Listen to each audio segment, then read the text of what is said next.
1 Kings chapter 3. Humingi ng karunungan si Solomon. Pinakasalan ni Solomon ang anak na babae ng hari ng Egypt para maging magkakampi sila. Sinama ni Solomon ang prinsesa ng Egypt sa city ni David. Doon siya tumira habang di pa tapos itayo ang palasyo niya, ang temple at ang pader na nakapalibot sa Jerusalem. Nag-o-offer ang mga Israelites sa altar sa matataas na lugar dahil wala pang temple noon na nagawa para kay Lord. Mahal ni Solomon si Lord. Sinusunod niya ang mga rules ng tatay niyang si David. Pero nag-offer din siya at nagsunog ng insenso sa altar sa matataas na lugar. Minsan, pumunta siya sa Gibeon para mag-offer kasi nandun ang pinakakilalang altar sa matataas na lugar. Doon siya nag-o-offer dati ng daan-daang offering na susunugin. Isang gabi sa Gibeon, nagpakita si Lord kay Solomon sa panaginip. Sabi ni Lord, "Anong gusto mong ibigay ko sa iyo?"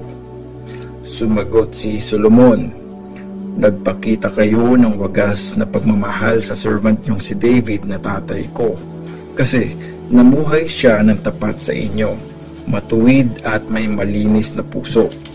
Patuloy niyong pinakita ang wagas na pagmamahal niyo sa kanya. Binigyan niyo siya ng anak na nakaupo sa trono niya ngayon. O Lord na aking Diyos, servant niyo ako. Ginawa niyo akong hari kapalit ng tatay kong si David kahit na bata pa ako at hindi pa marunong mag-lead ng isang bansa. Ngayon, kasama ko ang bayang pinili nyo. Napakarami nila at di kayang bilangin. Kaya bigyan nyo ang inyong servant ng talino para maghari ng patas sa bayan nyo, at para malaman ko kung ano ang tama at mali. Kung hindi, paano ko malilid ang malaking bayan nyo?" Natuwa si Lord na ito ang hiningi ni Solomon.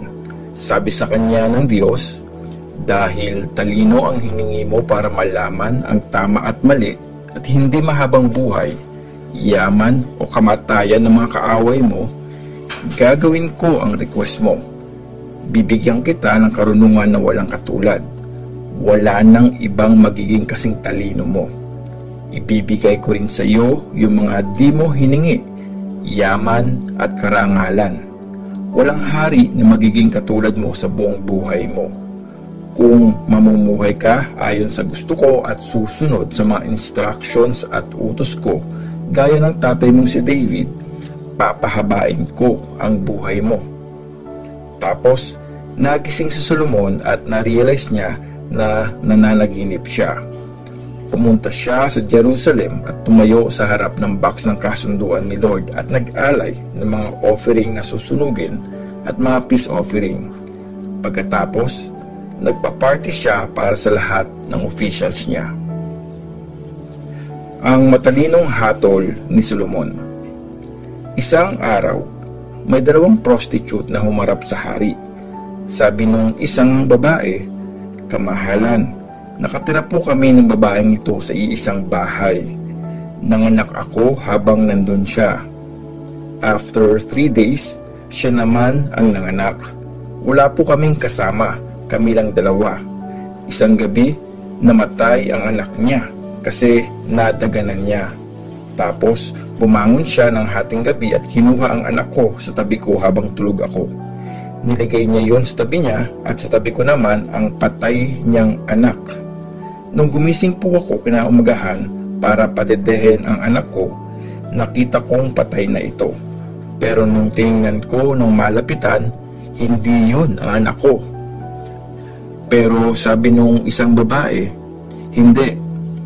Akin yung buhay na baby. Sa'yo yung patay." Sagot ng unang babae, "Hindi. Sa'yo yung patay na baby. Sa akin yung buhay." Nagtalo sila sa harap ng hari. Tapos sabi ng hari, "Pareho niyong inaangkin yung buhay na baby at sinasabing sa isa yung patay." Kaya nagpakuha siya ng espada at dinala ngayon sa kanya. At sabi ng hari, Hatiin sa dalawa yung buhay na baby at ibigay sa isa yung kalahati at yung isang kalahati naman sa isa. At dahil sa pagmamahal sa anak niya, sinabi nung tunay na nanay nung buhay na baby, "Kamahalan, ibigay niyo na lang sa kanya yung baby. Huwag niyo pong patayin." Pero sabi nung isang babae, "Hatiin niyo na lang po ang baby para wala sa aming dalawa ang makinabang." At sumagot ang hari, "Ibigay ang buhay na baby sa babaeng ayaw itong mamatay. Siya ang tunay na nanay." Nang marinig ng buong Israel ang paghatol na ginawa ng hari, na-amaze sila sa kanya dahil nakita nila na nasa kanya ang karunungan ng Diyos para mag-judge ng patas. 1 Kings chapter 4. Mga officials ni Solomon. Naghari si Solomon sa buong Israel, at ito ang matataas na officials niya: ang priest Azariah na anak ni Zadok, mga sekretary Elihoreph at Ahijah na mga anak ni Shisha, in charge sa mga records; Jehoshaphat na anak ni Ahilud, commander ng army; Benaiah na anak ni Jehoiada; mga priest Zadok at Abiathar, in charge sa mga governor; Azariah na anak ni Nathan, advisor ng hari; ang priest na si Zabud na anak ni Nathan, in charge sa palasyo; Ahishar, in charge sa sapilitang pagtatrabaho; Adoniram na anak ni Abda. Meron ding 12 na officials na nilagay si Solomon sa buong Israel. Sila ang nagsusupply ng pagkain sa hari at sa buong palasyo. Bawat isa sa kanila naka-assign na magbigay ng pagkain kada buwan sa loob ng isang taon. Ito ang mga pangalan nila: Ben-Hur sa mabundok na bayan ng Ephraim; Ben-Deker sa mga city ng Makaz, Shalbim, Bet-Shemesh, Elon at Bet-Hanan; Ben-Hesed sa mga city ng Aruboth at Soko at sa buong teritoryo ng Hefer; Ben-Abinadab sa asawa ni Tapath na anak na babae ni Solomon sa buong region ng Dor; Baana na anak ni Ahilud sa mga bayan ng Taanak, Megiddo at sa buong region na malapit sa Bethshan, malapit sa bayan ng Zarethan, sa south ng bayan ng Jezreel, hanggang sa mga city ng Abel Mehola at sa city ng Jokmeam; Ben-Eber sa city ng Ramoth sa Gilead, sa mga bayan ni Jair na anak ni Manase na nasa Gilead. Sa kanya din ang region ng Argob na nasa Bashan. 60 na malalaking city lahat, may matitibay na pader at mga gate na bakal ang pangharang.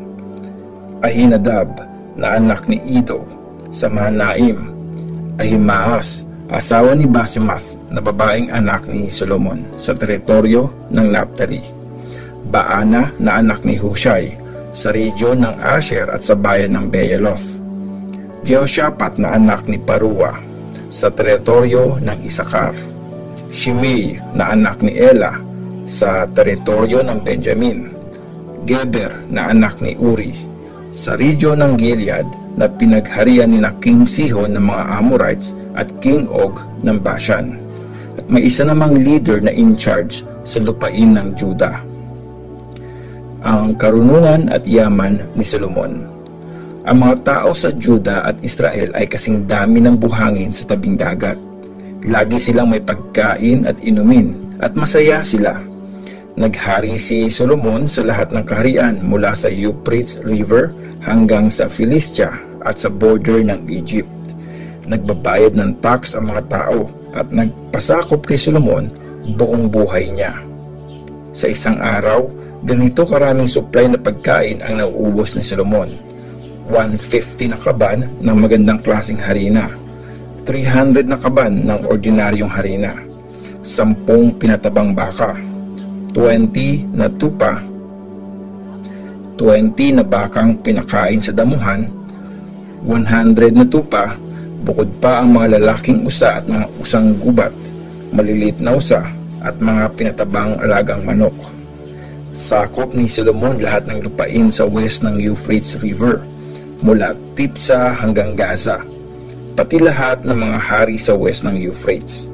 Maayos ang ugnayan niya sa mga nakapalibot na bansa. Sa panahon ng paghahari niya, namuhay ng payapa ang Juda at Israel, mula Dan hanggang Beersheba. Bawat pamilya may sariling ubasan at fig tree. Merong 40,000 na kwadra si Solomon para sa mga kabayo ng chariots niya at 12,000 sundalong nakakabayo. Kada buwan, isa sa 12 na officials ang naka-assign na mag-supply ng pagkain kay King Solomon at sa lahat ng nasa palasyo. Sinisigurado nilang laging sapat ang dala nilang pagkain. Depende kung sinong naka-assign. Sila rin ang nagdadala ng mga barley at dayami sa mga kabayong sinasakyan at mga kabayo na para sa chariot kung saan kailangan. Binigyan ng Diyos si Solomon ng grabeng talino at karunungan at malawak na kaalaman. Walang nakakapantay sa talino niya sa lahat ng taga-East at lahat ng matatalino sa Egypt. Pinakamatalino siya sa lahat ng tao. Mas matalino kay Ethan na taga-Ezra at kina Heman, Calcol at Darda ng mga anak ni Mahol. Naging kilala si Solomon sa lahat ng bansa sa paligid. Nakagawa siya ng 3,000 na kasabihan at 1,005 na kanta. Kaya niyang i-explain lahat ng klase ng mga puno at halaman, mula sa malalaking cedar ng Lebanon hanggang sa pinakamaliit na halamang tumutubo sa pader. Kaya niya ding i-explain ang tungkol sa mga hayop, mga ibon, mga gumagapang na hayop at mga isda. Dumadayo ang mga tao mula sa lahat ng bansa para makinig sa karunungan ni Solomon. Pinadala sila ng mga hari ng iba't ibang bansa dahil nabalitaan nila ang tungkol sa talino niya.